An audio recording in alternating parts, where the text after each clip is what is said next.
Good morning po, minsan ba sa ating lahat? Masaya po ba kayo dahil muli tayong nagsama-sama para mag-worship, makinig ng salita ng Diyos, makakain spiritual, lumago spiritual, maitumpak, ma-encourage, ano man ang dealing ng Diyos ngayong umaga sa atin, tanggapin natin ang maluwag sa puso't isipan po nating lahat. Ngayong umaga ating pag-uusapan, understanding what procrastination is. Tayo po tayong lahat at tayo po ay mananalangin. Ama naming Diyos, muli po kami ay nagpapasalamat sa magandang umaga sa malayang bansa na kami ay makapagpuri, magpasalamat at makinig ng inyong salita ngayong umaga. Dalangin namin minsan pa ang inyong pangunguna, paggabay sa bawat isa sa amin habang kami ay nakikinig sa inyo at mouthpiece lamang ang inyong lingkod. Dalangin po namin, Panginoon, na abutin nyo kami ang aming malalalim na pangangailangan ngayong umaga.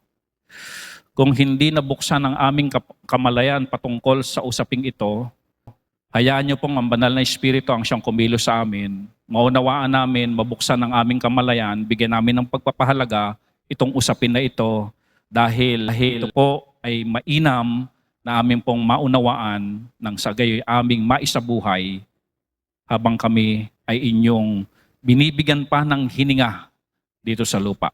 Forgive us, Lord, sa anumang pagkukulang namin, gabayan ang bawat isa sa amin sa pangalan ng aming Panginoong Hesus.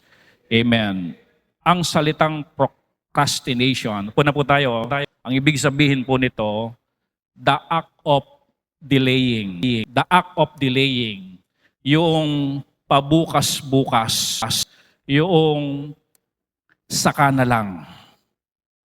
No po. Meron po kasing negatibong epekto ito sa atin. Kapag laging ganito yung ating sinasabi, ating ginagawa, yung bukas na lang yan, saka na lang. Sabihin natin, saka ko na lang pipilitin dumalo yung mga anak ko. Saka ko na lang pipilitin dumalo yung kaibigan ko. Saka ko na lang pipilitin dumalo yung kaklasmate ko. Saka ko na lang iimbitahan sila, saka na lang. Sa kagagano natin, nasasanay sila hindi na talaga dumadalo. Nagiging kalyado na o may kalyo na ang puso nila at nasanay na rin sila na kapag Sunday, wala sila sa church. Dahil sa ating laging ganitong kaisipan, saka na lang. Alam niyo po ba ang nakalagay sa Biblia? Compel them to come. Pilitin niyo sila na pumunta dito. Nasaan ba sila ngayon? Ngayong wala sila dito. Makakasigurado ba tayo na tama ang kanilang ginagawa? Kanilang iniisip? Kanilang mga activities ngayong umaga? O mas maiging kasama natin sila dito at alam natin na sila'y nakikinig ng salita ng Diyos, natututo ng salita ng Diyos, itinutumpak ang buhay nila sa pamamagitan ng salita ng Diyos kapag sila'y nakaupo dyan. Tama po ba? Kaya yung mga magulang na talaga namang pinagsumbikapan na kanilang dali ng kanilang mga anak at hindi sila nagpabukas-bukas, may magandang epekto sa kanilang mga anak. Purihin ng Diyos. Yung kumanta nga kanina dito, si Alex. May magandang epekto sa buhay ni Alex. Ewan ko lang kay Jelo. Amen? Saka ko na lang iimbitahan yung nanay ko. Saka ko na lang iimbitahan yung tatay ko. Pabukas-bukas ay hindi maganda at may pangit na epekto. Sabihin nyo nga po, may pangit na epekto. Huwag nyo nang tingnan yung katabi nyo.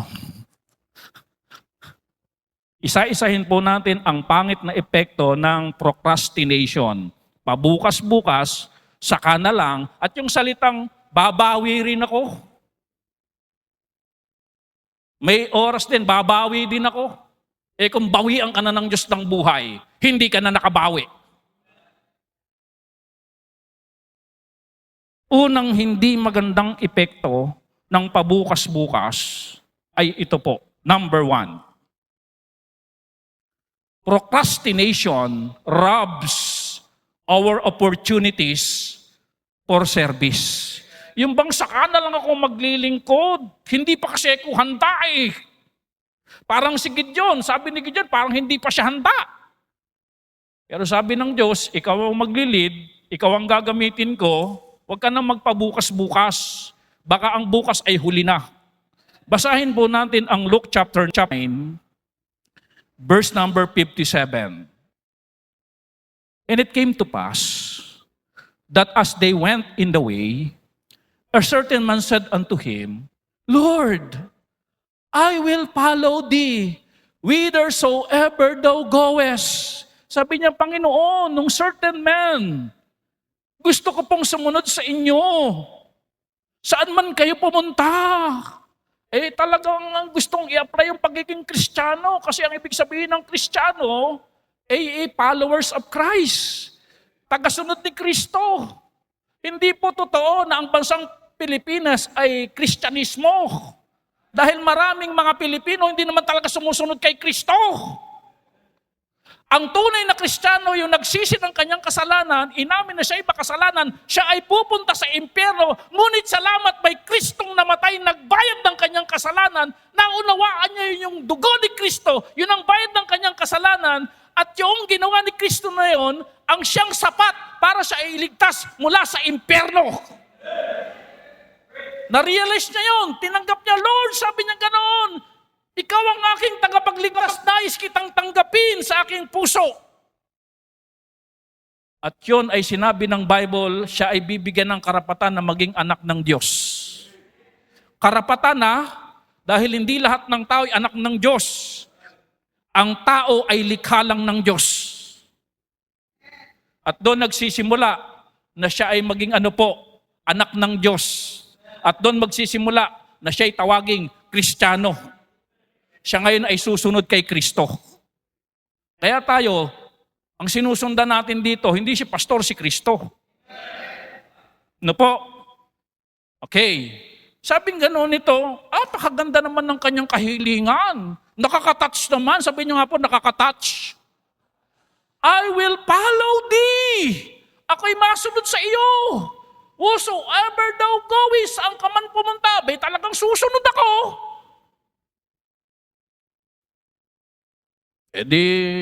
Sinabi ng Panginoon, gusto mong sumunod? Di nga. Ito sabi ng Panginoon.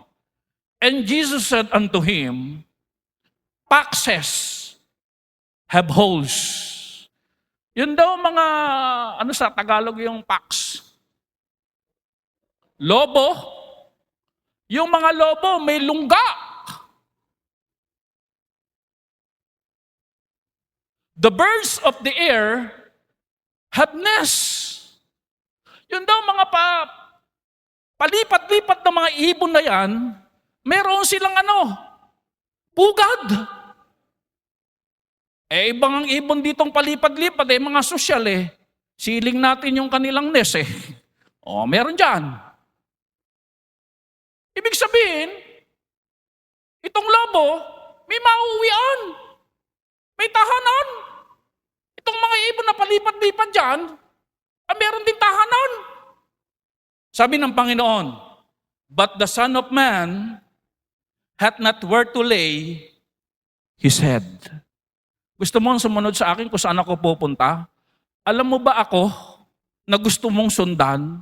Ni wala nga akong unan Ni wala nga akong matulugan Susunod ka sa akin na wala akong matulugan? Verse 59. Nung sinabi na ng Panginoon na ang pagsunod sa Kanya ay hindi easy. Sabihin niyo nga po, easy. Hindi madali. Yun ang ipinupuntos dito ng Panginoon, yung pagsunod mo sa akin na sinasabi mong kahit saan ako pumunta, susunod ka. Alam mo bang sinasabi mong pagsunod sa akin ay hindi madali? Kung gagaling ka pa doon sa paanan ng bundok ng Sibol, gigising ka na maaga, pupunta ka dito para ka mag-worship. Madali ba yon? Gagastos ka ng pamasahe papunta dito sa church. Madali ba yon? Magpe-first fruit ka dito. Madali ba yon? Magpa-practice ng mga tono ng choir. Madali ba yon? Tayo mga nagtitingan na sa bahay, yung choir member natin dito sa church, sila ay pinaglalabanan ng antok para sila ay makapag-practice at mapuri ang Diyos sa pamagitan ng kanilang awitan. Hindi madali yun.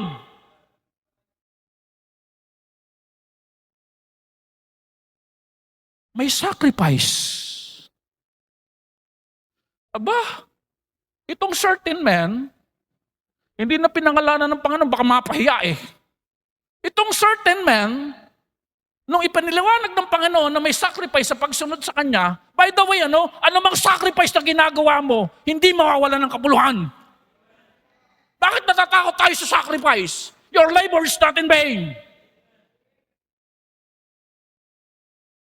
Yung bang gigisingin mo yung 15 anak mo, para dalhin lahat sila sa church? O sabi mo, anak, magko-commute lang tayo, kalong-kalong na lang tayo sa jeep para makalibre tayo ng... Di ba sacrifice yan? Para 5 lang ang babayaran natin.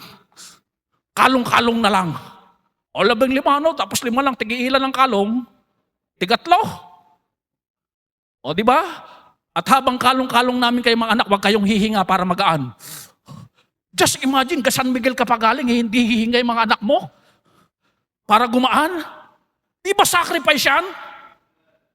Madali bang mag-soul winning sa susunod na mga linggo? Mainit ang panahon, mag-soul winning tayo? Madali ba yon? May banta ng kagat ng aso? Tapos yung heat index 69?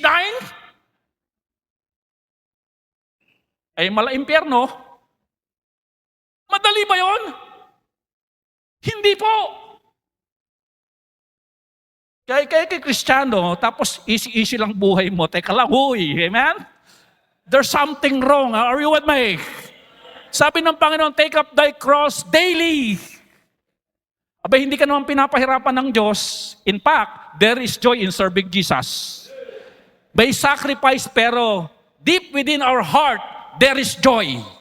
English talaga yun. Amen?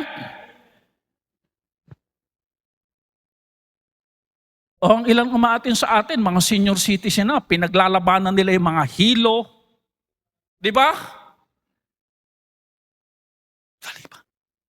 Abay, nung mabanggit na ng Panginoon na may hirap sa ministry, ito po ang kanilang mga sinabi na. And he said unto another, verse 59, follow me. But he said, Lord, suffer me first to go and bury my father. Sabi na ng Panginoon, sunod na kayo. Sa mga certain man na yun, sunod na kayo sa akin. Eto na. Procrastination. Sumunod ba agad? Hindi, sabi nila, Panginoon, hayaan niyo po muna na umuwi muna kami. Abay, maglilibing pa kami ng aming tatay. Ay, biglang nagkaganon. Biglang naging saka na lang. Naging pabukas-bukas na. Saka na lang. May trabaho pala ako ng linggo, saka na lang. Pero nung una gustong sumunod. Verse 60, Jesus said unto him, let the dead bury their dead, but go thou and preach the kingdom of God. Sabi ng Panginoon, hayaan mong ilibing ang patay ng mga patay.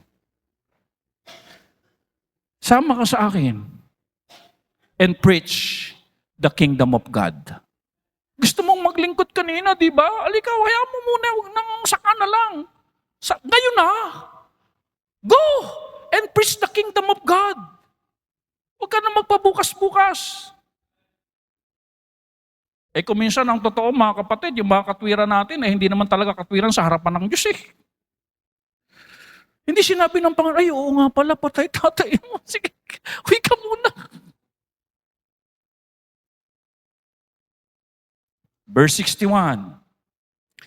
And another also said, Lord, I will follow thee. Susunod naman talaga ako sa inyong Panginoon eh.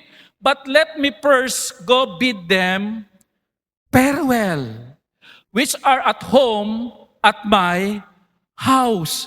Panginoon, susunod naman talaga ako, pero uwi muna ako, magpapaalam muna ako. Baka malayo-layo yung lakarin natin, papaalam muna ako. Saka na lang muna ako, susunod, papaalam lang muna ako. Sa aming bahay. That is procrastination. Saka na lang. Verse 62, ano ang sabi ng Panginoon? And Jesus said unto him, no man, having put his hand to the plow, and looking back, is fit for the kingdom of God. Sabi ng Panginoon, di ubra sa akin yung mga ganyan-ganyan gusto niyo sa akin sumunod, tapos pakasaka-saka na lang kayo. Hindi pwede yan. Hindi yan fit sa aking kaharian. Hindi ubra yan sa aking kaharian. Kapag humawa ka na doon sa tinatawag nating araro, may nakita ba kayo nag-aararong ganon? Wala po. Kuya Will, nakakita ka na ng ganon? Walang ganon. Pag humawa ka na doon sa araro, diretso ka na. Amen? Diretso na. Amen?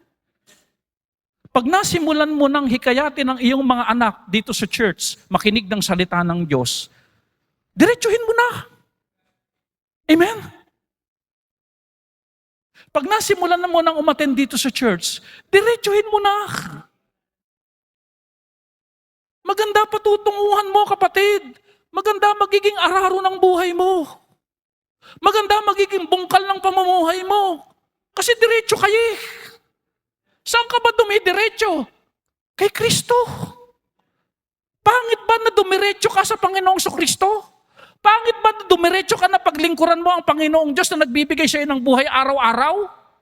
Binigyan ka pa nga ng magandang trabaho eh. Masama ba na magdire-diretso ka na lang sa Kanya? Linggo lang naman ang hinihiling niya. Masama bang linggo-linggong dumiretso ka na magsimba linggo-linggo? Kalabisan ba yon? O tama?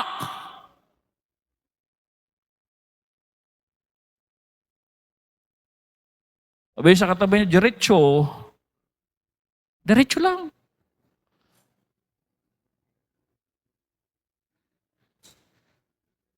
Alam niyo yung nag-aararo, sinisigurado niyang bumabaon yung araro. At sinisigurado niya yung kalabaw, diretso. Kaya mainam ang pagiging ganun eh. Subukan yung pag ganun kayo. Baka mamaya araro hindi na nakabaon. Nakabaon na dun sa buntot ng ng kalabaw.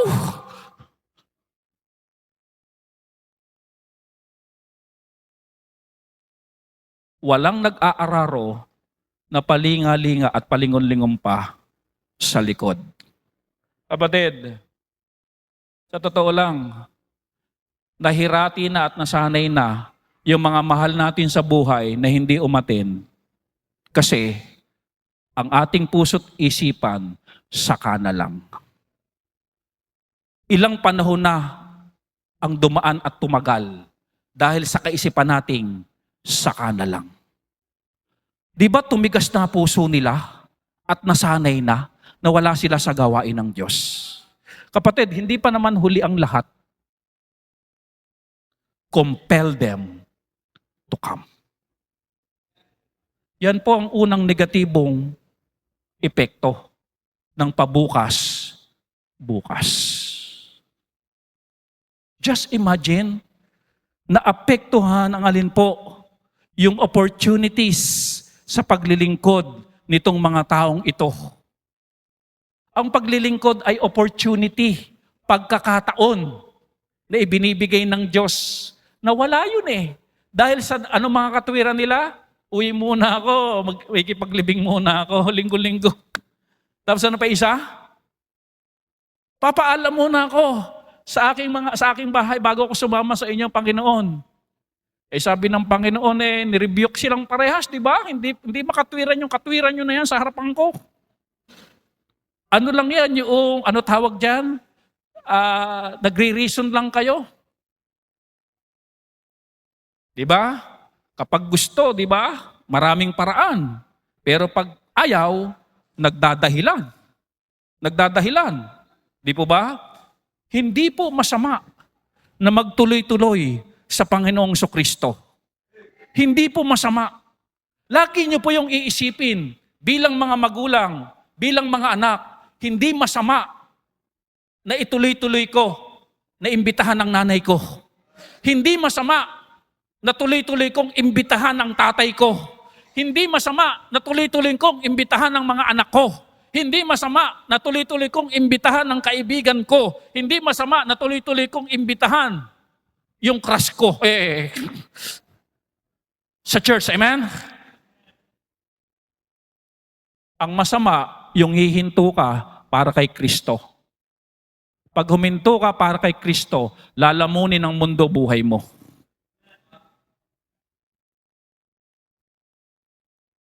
Sabi ng quotation, open door, don't stay open forever. Hindi sa lahat ng pagkakataon ang pintuan ay bukas. Kuminsan, sarado na. Habang bukas, samantalahin natin ang pagpasok sa pintuan ng simbahang ito. Welcome ka dito. Ilan ang pinto dito? 1, 2, 3, 4, 5. Hindi sa lahat ng pagkakataon bukas yung 5 pinto na yan. Baka mamaya, hindi na yan bukas para sa'yo. Dahil hindi mo na kayang tumungtong sa mga pintuang yan. Are you with me? Hindi po masama yun. Yun po yung tama na consistent sa Panginoon. Pangalawang, hindi magandang epekto ng pabukas-bukas. Sabihin nyo nga uli, pabukas-bukas, saka na lang. Ito, pangalawang epektong hindi maganda sa pabukas-bukas. Number 2, procrastination prolong our disobedience. Yung pabukas-bukas, humahaba yung disobedience sa Diyos dahil sa katwirang, saka na lang ako magbabago, saka na lang ako aatin sa church, saka na lang ako sasama kay nanay, saka na lang ako sasama sa kaibigan ko, napoprolong yung disobedience sa Diyos. Dahil saka na lang ako magpapakatino pag may asawa na ako. Ibig sabihin, habang hindi siya nagpapakatino, hindi siya matino. Saka na lang ako gagalang sa aking magulang. Ibig sabihin, hanggang hindi niya ginagalang ang magulang niya, di ba? Dinidishonor niya ang kanyang magulang. Basahin natin yung talata. Acts 24 verse 24.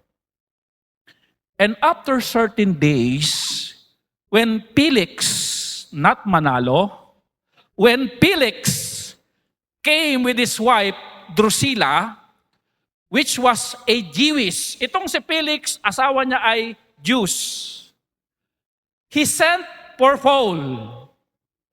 Pinapunta si Apostol Pablo. Ano ang reason bakit pinapunta ni Felix si Apostol Pablo? Here's the reason. And heard him concerning the faith in Christ.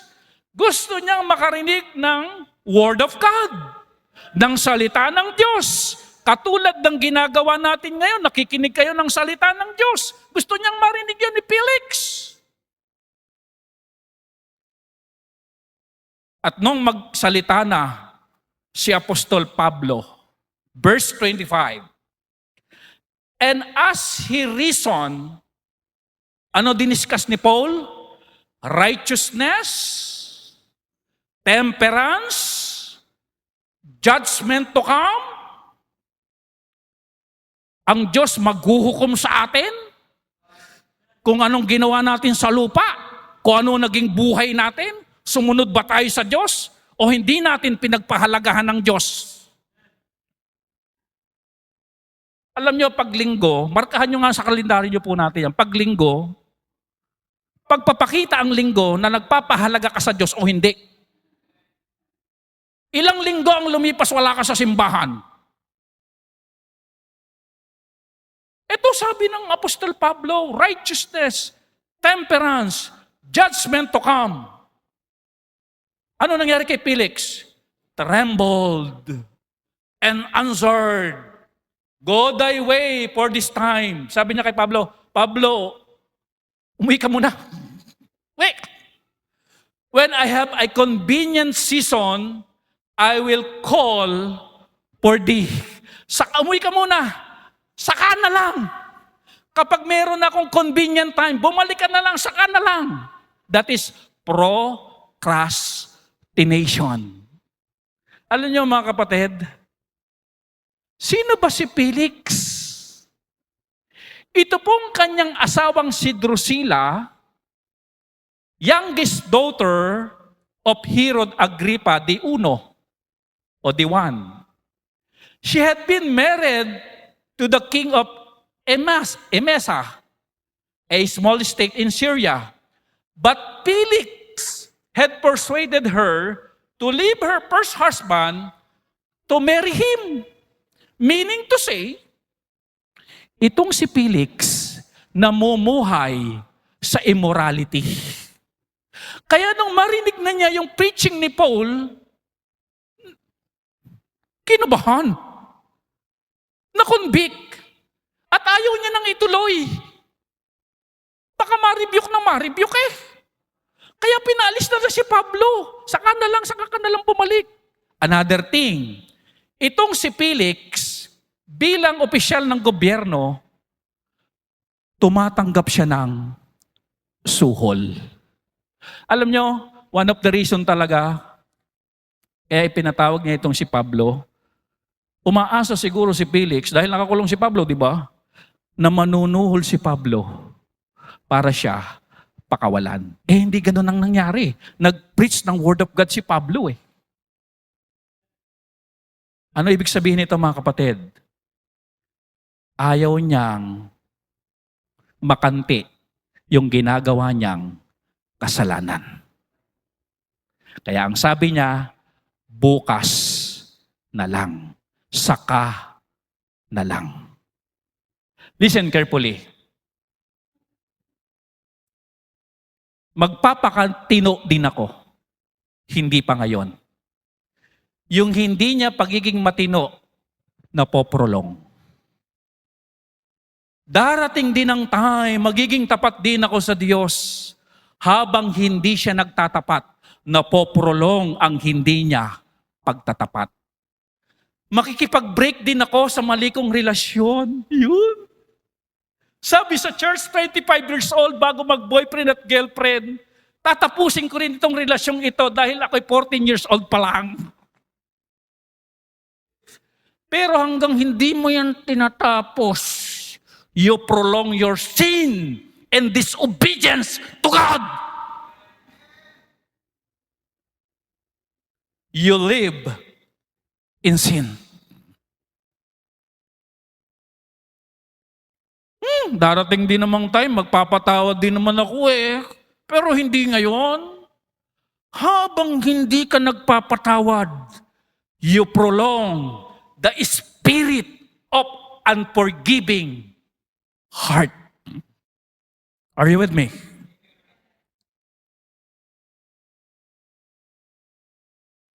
Sasagutin ko rin ang bill ng kuryente. Pero hanggang hindi mo sinasagot ang bill ng kuryente, you prolong yung iyong pakiki-participate sa inyong pamilya. Sino po sa inyo ngayon ang excited at kinakabahan sa pagdating ng bill ng kuryente? Excited ba o kinakabahan?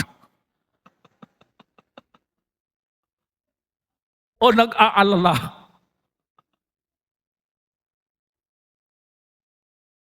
Magtatays din naman ako. Magtatapat din naman ako dyan. Kapatid, habang hindi mo ginagawa yun, you prolong your disobedience to God.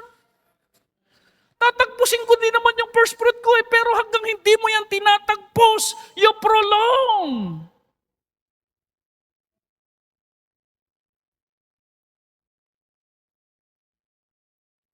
Yan bang, alam mo namang masakit na ulo ng magulang mo dahil pasaway ka, Mangako ka ngayon, lulod ka mamaya dito, Panginoon. Gusto ko na rin pong hindi maging pasaway. Ako po ay nababurden na. Alam ko, na bigat na itong mga mahal ko sa buhay. Dahil sa ako'y pasaway, magbabago din po ako. Pero hanggang hindi ka kapatid, nagdidesisyon at gawin ang pagbabago, you prolong the burden of your parents.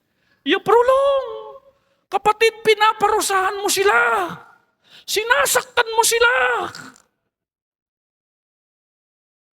Alam niyo, kuminsan ng mga magulang magaling magtago ng mali ng kanilang anak.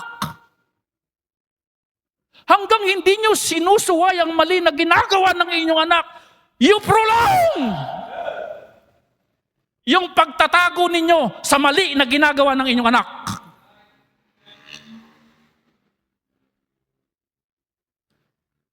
Madali bang dala-dala yun? O mabigat? Mapapagod ka, may stress ka. Tanggalin. Para hindi na humaba yung disobedience. Tignan nyo, bitawan nyo mamaya. Gawin nyo yung tama na pagsunod sa Diyos. Gagaan kayo. Sabihin nyo nga po, gagaan. Salamat na ingat ko na. Okay. Dami kong pagod dun . Ikaw ba ang nagpaparusa o ikaw ang nagpapagaan sa kapwa mo? Maganda na tayo ang nagpapagaan, hindi nagpaparusa. Hanggang hindi natin ginagawa ang tama. Sabi nga ng Bible, alam mong tama, hindi mo pa ginawa, nagkakasala ka. Di po ba? Alam mong mali ito, tapos hindi mo pa ginagawa, kakasala ka. Napoprolong ang sin. Tuloy, kapag may dumadating, kinakabahan ka, baka makita. You prolong, amen? Yung pabukas-bukas, nasasaktan, bumibigat, tayo ang nakakawawa.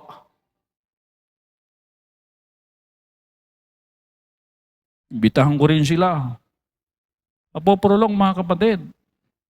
Nagiging matigas talaga ang nagiging puso nila. Dahil kung saan nakababad ang tao, nagiging ganun sila. Subukan nyo ibabad dito yan sa church. Nare-rebuke yan. Kung minsan hindi mo na kailangan manermon. Kasi nasermon na narito. Papalo up mo na lang.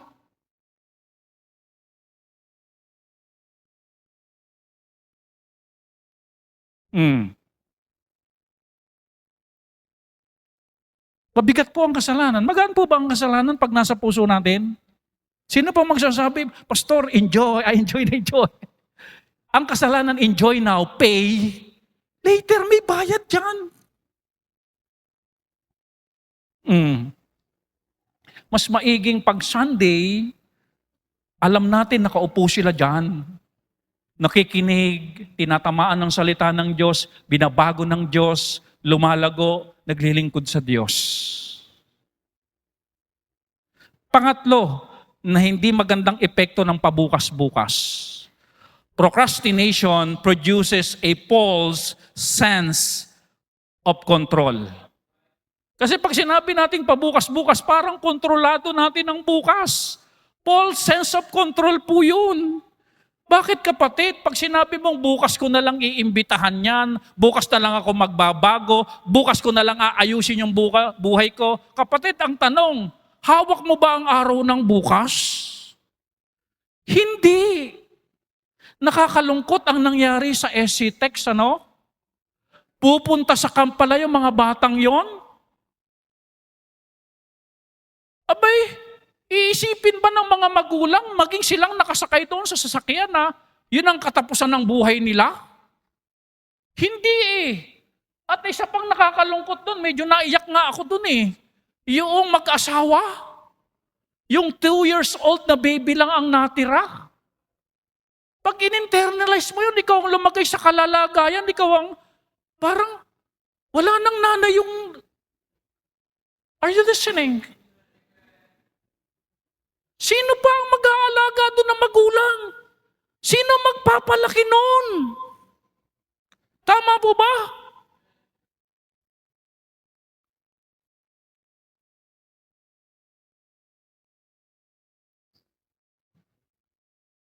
Kaya pag sinabi natin, saka na lang, bukas na lang, parang false sense of control yun. Mali yun. Hindi natin alam yung araw ng bukas. Lalo na yung desisyon na gagawin natin ay tama at pagkukorek na ng buhay natin. Kapatid, wag mo nang pabukas-bukas yan. Baka magsisi ka.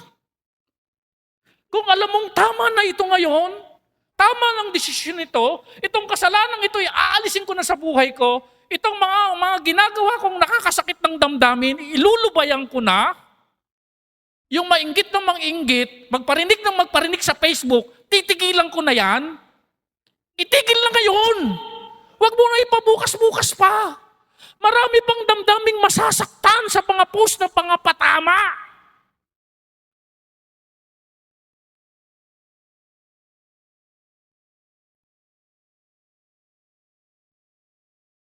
Bukas ko na lang iimbitahan ito. Magsisisi ka pa, namatay na. Sayang, hindi ko na-imbita. Anong sabi ng James 4:14? Whereas you know not what shall be on tomorrow. Alam niyo ba? Hindi niyo alam yan kung ano mangyayari sa bukas. For what is your life? Ano ba buhay natin? Ikinumpare saan? It is even a vapor. Pag sinabing vapor, hamog. That appeareth for a little time and then vanisheth away. Meron akong napanood, kwento ko sa inyo. Sabing ganoon. Siguro ang malakas yung bakal. Tinanong niya yung bakal, malakas ka ba? Sabi ng bakal, ay hindi ako malakas. Kasi pag dinarang ako sa apoy, natutunaw ako. Ay siguro yung apoy ang malakas. Tinanong niya yung apoy, malakas ka ba? Sabi ng apoy, ay, hindi ako malakas. Kasi pag umulan, namapatay ako. Sabi nung nagtatanong, siguro yung ulan ang malakas. Tinanong niya yung ulan. Sabi niya, ulan? Malakas ka ba? Sabi ng ulan, ay, hindi ako malakas. Kasi kapag sumikat si Haring Araw, nag-e-evaporate ako. Sabi ka na nung tatanong, alam ko na, si Haring Araw ang malakas. Tinanong niya si Haring Araw, malakas ka ba? Sabi ni Haring Araw, ay, alam niyo kung ano susunod? O sa Sunday na lang? Sabi ni Haring Araw, hindi rin ako malakas. Kasi kapag dumaan yung ulap, nalililiman din ako. Sabi nung nagtatanong, siguro si ulap ang malakas. Ulap? Malakas ka ba? Sabi ng ulap, ako malakas? Ay, hindi ako malakas. Kasi kapag humangin na, nade-divide kami. Pag malakas ang hangin. Sabi nung nagtatanong, siguro si hangin ang malakas. Sabi nung nagtatanong, hangin, siguro ikaw na talaga yung malakas. Sabi nung hangin, parang wala ng oras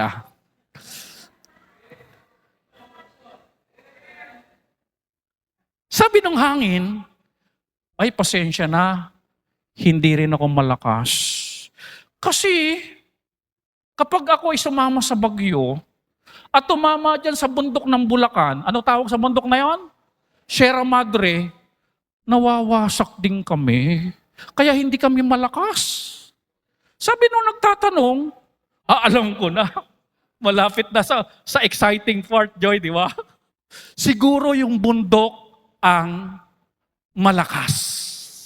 Tinanong yung bundok, malakas ka ba? Sabi ng bundok, ay hinihikip na si Sister Nora sa next, sa ano ko na isus. Mukhang hindi nag-i-enjoy sa kwento ko Nasaan na tayo?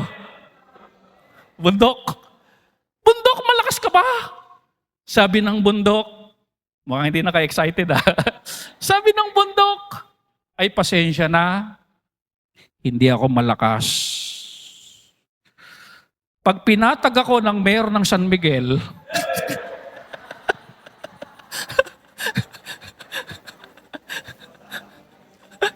napapatag ako. Ay, hindi siya malakas. Pasensya na, hindi rin ako malakas. Nasa kanino na tayo? Sa tao.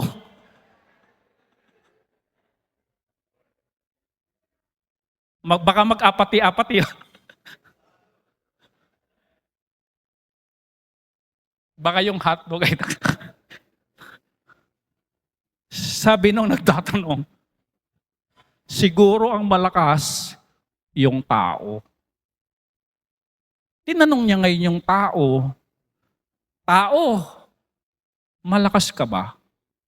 Alam niyo kung anong sagot ng tao? 9:44 na eh. Dapat matapos ako ng ano.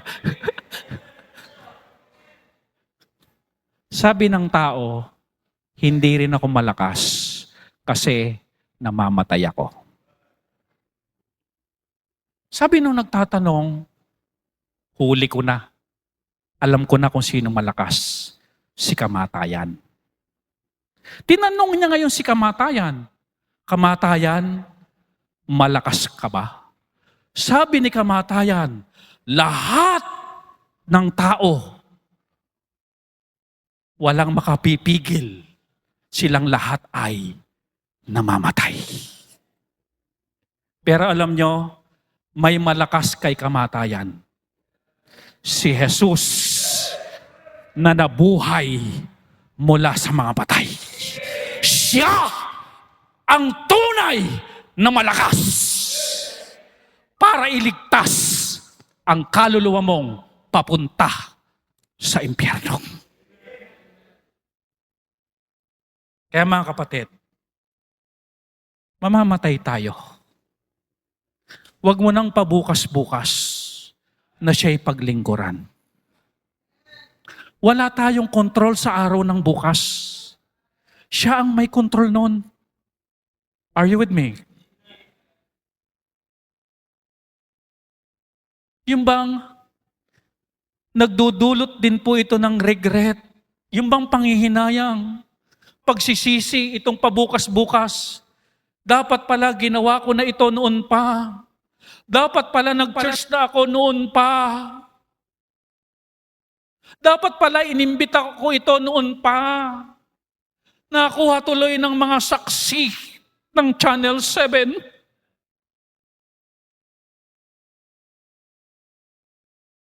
Mayroong regret. Mayroong pagsisisi. Dahil ang ating sinasabi, bukas na lang, saka na lang. Ano ang gamot sa pabukas-bukas? Number 1, obey God immediately. Huwag na magpabukas-bukas. Kung nakarinig ka ngayon ng mensahe, apply mo na kagad. Magpoprolong lang yung ginagawa mong mali. Magpoprolong lang yung disobedience mo. Magpoprolong lang yung unfaithfulness mo. Magpoprolong lang yung hindi mo pagpapasakop. Mapoprolong lang yung mayroon kang iniiwasang tao. Gusto mo pa ba yun? Na hanggang ngayon hindi mo pinapatawad yung kapwa mo. Kung 5 ang hindi mo pinapatawad, 5 ang iiwasan mo.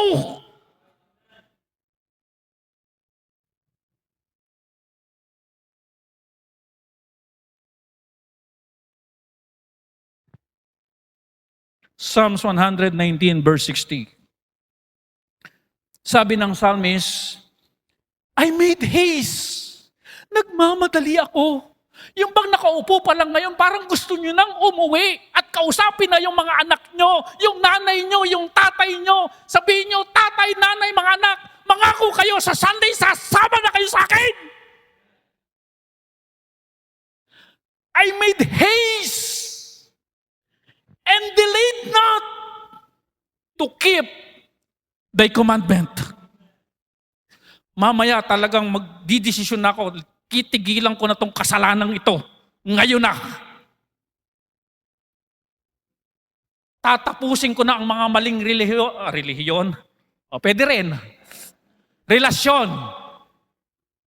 Ngayon na. Nang gumaan ang aking pamumuhay. Sa totoo lang kapatid, mabigat buhay mo kapag nagdi-disobey ka eh. Pag nag-preach, sapul ka. Pero kung wala na, uy, hindi na akin yun ah. Are you with me? Obey God immediately. Pangalawa, grab the opportunity. What opportunity? Ito nakalagay. Seek ye the Lord while He may be found. Hanapin mo na ang Panginoon hanggang siya'y nasusumpungan pa. Call ye upon Him while He is near. Bakit po? Darating ang panahon, tatawag ka, pero hindi na makikinig sa iyong Diyos. Naubos na yung PC ng Diyos eh. Naubos na yung pasensya ng Diyos eh. Di ba ang sabi ng Bible, yung matigas ang leeg, may stiff neck, sinaway na ng ilang beses, ayaw pa rin tumigil. Ang kasunod doon, sabi ng Bible, distraction na.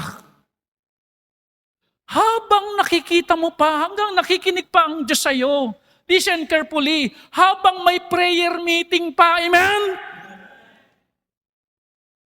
Darating ang panahon, wala nang prayer meeting. Baka ikaw na lang ang dadalo, na-rapture na kami.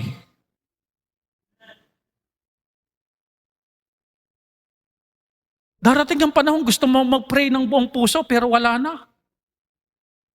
Gusto mo maglingkod, pero wala na. Gusto mo magtapat, pero wala na. Tapos na. Nakaharap ka na sa Diyos. Ano ginawa mo sa lupa? Panginoon, pasensya po, puro TikTok po ako eh. Yung nga gumaganon-ganon pa. Ay wala kang inatupag, gumaganon eh. Di ko na. Ano ya? Huwag na nga. Magaling ha. Naubos oras mo doon. Opo. Ganun ang ganun. Nakita mo ba yung dulo? Hindi nga po eh.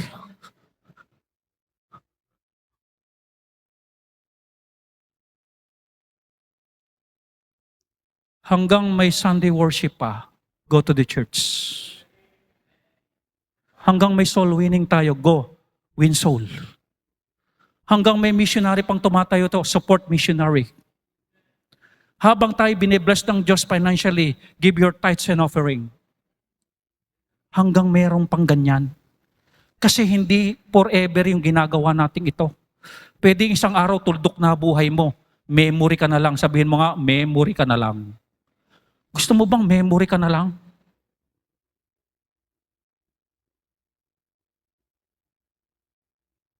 Hanggang may mga Parents' Day, lumangoy ka sa swimming pool. Amen?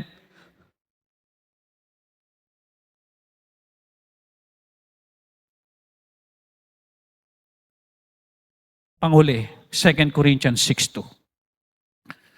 For he saith, I've been heard thee in a time accepted, and in a day of salvation have I succored thee. Behold, now is the accepted time. Behold, now is the day of salvation. Mga bisitang narito ngayon, alam mo ba kung saan pupunta ang iyong kaluluwa pag namatay ka? Kung hindi mo pa alam, ngayon ang araw para malaman mo. Paano mo malalaman? Si Kristo ay namatay sa krus para sa iyong kaligtasan. Siya ang may kakayanan para kailigtas. Siya ang nagbayad ng iyong kasalanan, hindi ang relihiyon ang nagbayad ng kasalanan mo.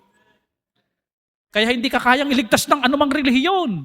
Ang nagbayad ng kasalanan mo, na siyang malakas na pinag-usapan natin kanina, siya'y nabuhay sa mga patay. He overcome death. Para yung tagapagligtas natin, buhay. Kaya rin tayong iligtas. Tayo tayong lahat, tayo po'y mananalangin. Ama naming Diyos na makapangyarihan sa lahat, Salamat sa inyong mensahe. Nawa, madaliin na namin ang pagsunod sa inyo. Huwag na namin pabukas-bukas. Kasi may napoprolong na hindi maganda. Kung minsan nagkakakalyo na yung puso namin dahil sa pabukas-bukas na pagpapasya, sa tamang pagpapasya ng buhay. Sa aming bisita, you need the Lord Jesus Christ, not religion. For you to save, you need the Lord Jesus Christ. He is the Savior, the only Savior. Church, meron ba tayong ganito? Yung saka na lang. Ano naging resulta? Sige, balik tanawan natin. Ano naging resulta sa pamilya natin? Di ba nagsipagtigas lang ang puso nila at ang hirap na nila ngayong imbitahan? That's our fault.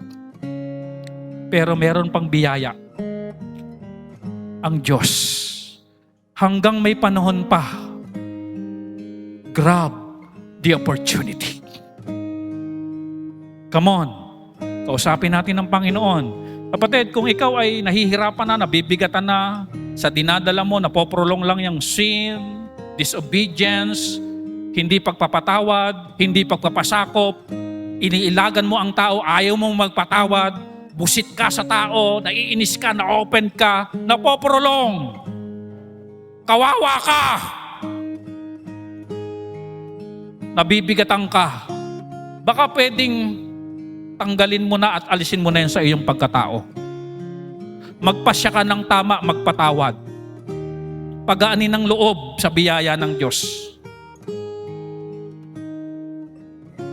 You talk to God. O ngayon, hindi ka pa rin magpapasya. Bahala ka. His word is enough to challenge us, to give chance or opportunity na baguhin ang ating buhay. Ama naming Diyos, pagpalain niyo po ang bawat nakaluhod sa pagpapasya nilang ginagawa. Pagpalain niyo sila, Panginoon, sa pagsunod nila sa inyo. Immediately, with haste. In Jesus' name we pray. Amen.